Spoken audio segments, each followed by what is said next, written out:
बिस्मिल्लाहिर्रहमानिर्रहीम। अस्सलामुअलैकुम। A1 TV के नेशनल न्यूज़ बुलेटिन से मैं हूं मोमना मकसूद।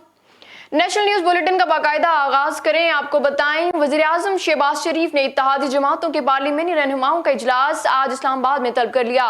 इत्तेहादी जमातों के पार्लिमानी रहनुमाओं का इजलास वज़ीर-ए-आज़म ऑफिस में होगा, जबकि वज़ीर-ए-आज़म शहबाज शरीफ इजलास की सदारत करेंगे। ज़राए का मजीद कहना है कि इजलास में सुप्रीम कोर्ट के इंतखाबात से मुतालिक फैसले के बाद पैदा होने वाली सूरत हाल पर तबादला ख्याल किया जाएगा और इस हवाले से पार्लियामेंट में हुकूमती मौक़िफ़ को पूरी तरह उजागर करने के लिए हिकमत अमली बनाई जाएगी।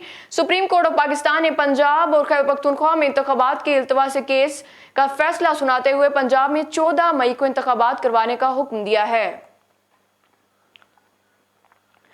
पंजाब में इंतखाबात से मुतालिक सुप्रीम कोर्ट के फैसले के बाद पाकिस्तान तहरीक इंसाफ ने कल रात 9 बजे लिबर्टी चौक में आइन और जमहूरियत की बहाली पर यौम तशक्कुर मनाने का ऐलान कर दिया। चेयरमैन पीटीआई इमरान खान का खिताब बराह रास्त स्क्रीन पर दिखाया जाएगा। साबिक वजीर आजम और चेयरमैन पीटीआई ने वीडियो लिंक से खिताब करते हुए कहा कि आज का फैसला एक बेहतरीन फैसला है। ये फैसला किसी पार्टी के लिए नहीं, पूरी कौम के लिए है। इन्होंने अदलिया पर प्रेशर डालना था और बेंच तोड़ना था। ये हमारी जिम्मेदारी है। हम सुप्रीम कोर्ट के साथ खड़े हैं। कल नमाज ईशा के बाद 9 बजे जश्न मनाएंगे। इनका ख्याल है अक्टूबर तक हम कमजोर हो जाएंगे। हम अक्टूबर में भी कमजोर नहीं होंगे, ये खुद कमजोर होंगे।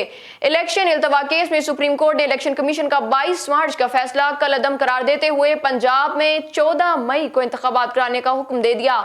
सुप्रीम कोर्ट ने अपने फैसले में करार दिया कि आईन इलेक्शन कमीशन को 90 दिन से आगे जाने की इजाजत नहीं देता। सुप्रीम कोर्ट के फैसले में कहा गया कि इलेक्शन कमीशन ने 22 मार्च को गैर कानूनी हुक्म जारी किया। अदालत ने इलेक्शन कमीशन का 30 अप्रैल को पंजाब में इंतखाबात का शेड्यूल तरमीम के साथ बहाल कर दिया। और नवाज शरीफ ने कहा है कि 3 जजेस के खिलाफ रेफरेंस सुप्रीम जुडिशल काउंसिल में दायर किया जाना चाहिए।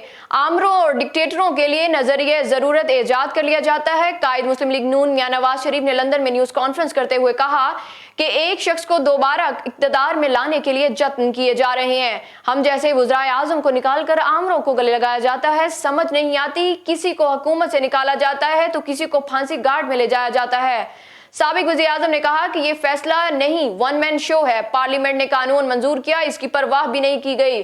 फुल कोर्ट बनाने पर सबका इत्तफाक था तो इन्हें फुल कोर्ट बनाना चाहिए था। ये काला फैसला था तो आपने इसको सफेद कैसे किया? मैंने कहा था अगर इस तरह के फैसले आएंगे तो डॉलर 500 रुपए तक जाएगा। इनका कहना था कि 2 जजेस मेरे खिलाफ जालिमाना फैसले का हिस्सा हैं। चीफ जस्टिस उमर अता बंदयाल और जस्टिस एजाजुल हसन ने मेरे खिलाफ फैसले दिए। फुल कोर्ट बनाने में क्या अमर माने था? इससे पता चलता है कि दाल में कुछ काला है। A1 टीवी के न्यूज स्टूडियो से फिलवक्त इतना ही। मजीद खबरों और अपडेट्स के लिए देखते रहिए A1 टीवी।